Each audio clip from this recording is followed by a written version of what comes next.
Bonjour à tous. Aujourd'hui, nous nous intéressons au transformé, un modèle révolutionnaire qui a changé la donne en matière de traitement du langage naturel et de LP. Présenté dans le célèbre article Attention ISO-Leonid, le transformé est l'épine dorsale de modèles comme GPT, Bear et T5. Mais qu'est-ce qui le rend si spécial? Décomposons-le en commençant par les bases.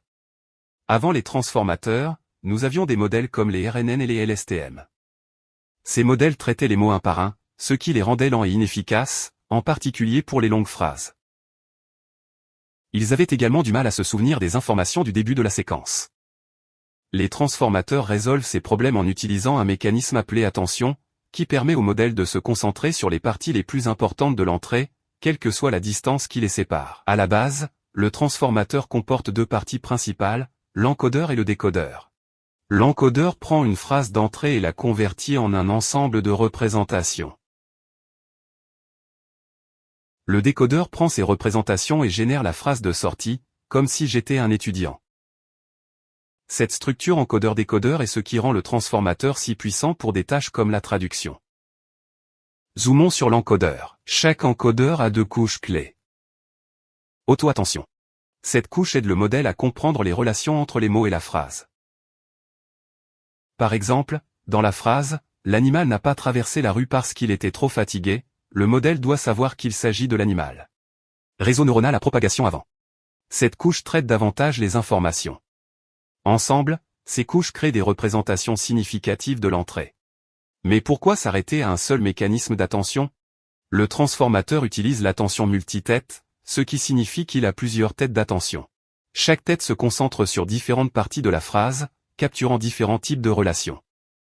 Par exemple, une tête peut se concentrer sur les relations sujet-verbe, tandis qu'une autre se concentre sur les pronoms et leurs références. Cela rend le modèle plus puissant et plus flexible. Voici une question. Comment le transformateur connaît-il l'ordre des mots dans une phrase?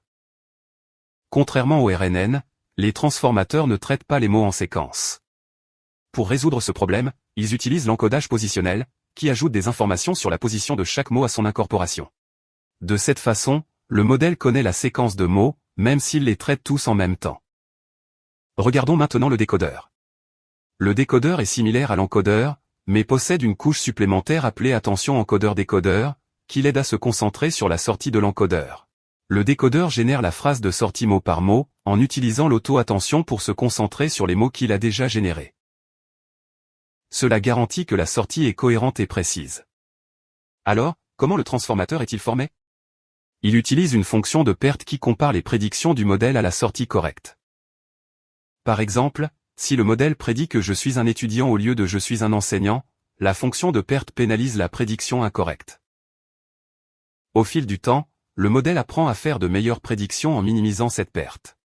La capacité du transformateur à traiter des phrases entières à la fois, combinée à son puissant mécanisme d'attention, en a fait un élément révolutionnaire du traitement du langage naturel. C'est la base de modèles comme GPT, qui génère un texte de type humain, Bear, qui comprend le contexte, et T5, qui peut effectuer plusieurs tâches de traitement du langage naturel.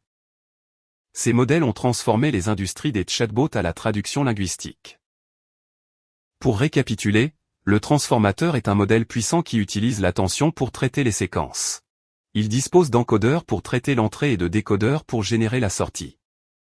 L'auto-attention et l'attention multitête l'aident à comprendre les relations entre les mots, tandis que le codage positionnel garantit qu'il connaît l'ordre des mots.